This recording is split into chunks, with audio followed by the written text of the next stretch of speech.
একটা ছোট্ট শহরে একজন যুবক ছিল, তার নাম ছিল রাহুল।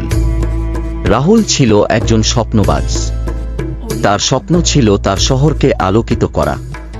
কিন্তু শহরটি অন্ধকারাচ্ছন্ন ছিল এবং মানুষগুলি ছিল হতাশ।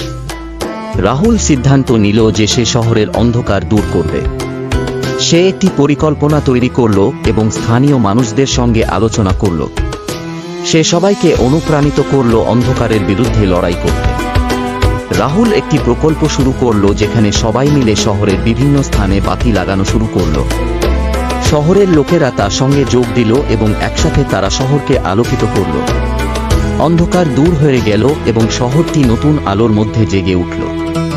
শহরের মানুষেরা রাহুলকে ধন্যবাদ জানালো এবং তাকে একজন নায়ক হিসেবে স্বীকৃতি দিল। রাহুল বলল, আমরা সবাই একসাথে এই কাজটি করতে পেরেছি। আমাদের ঐক্যই আমাদের সফল করেছে।